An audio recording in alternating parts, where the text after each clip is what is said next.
This is Akin, aka Jack is Truth. I'm delighted to be joined by the juggernaut, big juggernaut, Joyce. How you doing, sir? Yeah, I'm good, man. It's good, tasty press conference. That's going to be a good fight with Nathan Gorman and Daniel Dubois. I have to say, I tried to get you out of the press conference to do an early interview, and you weren't having a bar of it. But to me, that shows diligence. It shows that you know that you're potentially facing one of these guys down the line, and you're interested in everything that involves them. How keen are you to get on, mix it up with one of them in the future? Yeah, I'm interested. Obviously, I've got my own stuff to deal with. I'm mandatory for the European and the world, so I'm trying to move quickly and get to the world title soon. But obviously, that's a big domestic fight, so possibly the winner of either of them. How difficult is it to prepare for Ustinov and be at a press conference potentially announcing another fight date? How hard is it to keep your eye on the prize? I think it's great that I've got a plan that I'm working towards, and I just train how I normally train in the gym and make sure I'm the best Joyce I can be. So, nearer the time, I'll have a look at Ustinov and just really dissect his strengths and weaknesses, and then aim to capitalise on them. We spoke to your manager. He was talking about the next stages for you.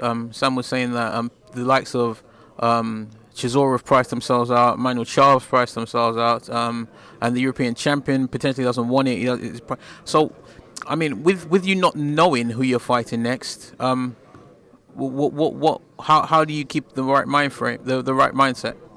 I think it's normally like that. It's been like that throughout my career. So I just prepare for whoever I'm going to face, and hopefully it's a good strategic move, and I'm going forward against a good opponent, and because I aim to please the fans and getting good fights. So that's what I just do my part, and I let my managers, promoters do theirs.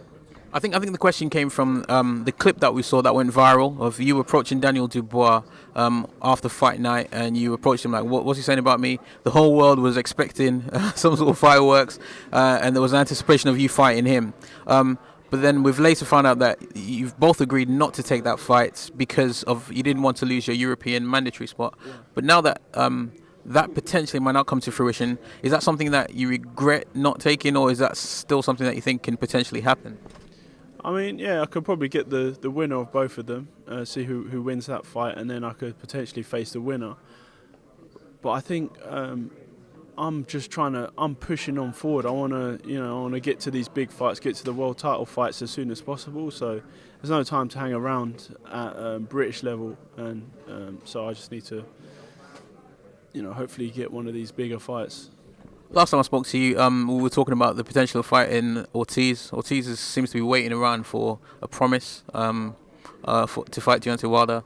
Do you think that fight will ever happen between yourself and Ortiz? You seem to be the only person that's actively calling him out, other than Anthony Joshua. What do you think the potential of that fight happening is? Yeah, maybe later on in the year, or possibly early next year. That'd be, it's a fight that, it's a big fight and a big name to potentially beat. So I'm just gonna let my team, work behind the scenes to get in these fights, and I'll just do my part and deliver come fight night. Well, the big juggernaut. I see why they call you the big juggernaut. I'm actually staying on my tiptoes to try and get this interview. I appreciate you talking to the Boxing Voice. Is there anything else that you'd like to add? You better get a bigger tripod. Yeah, just keep following my journey, and see me in Stevenage or on BT Sport. We'll definitely be there to cover that. All the best in Stevenage in a couple of weeks. Nice. Feel free to hit the like, subscribe, and share. As always, if you want to support us to the next level, head over to the patreon.com/ThaBoxingVoice. We have tons of exclusive from Border Wars, Entitled, betting shows. The list goes on and on and on. But in addition to that, if you guys have questions for fighters, trainers, and promoters, this is where you can submit them. We will run out, get these questions answered, and put it back on the show just for you guys. Appreciate it. Peace.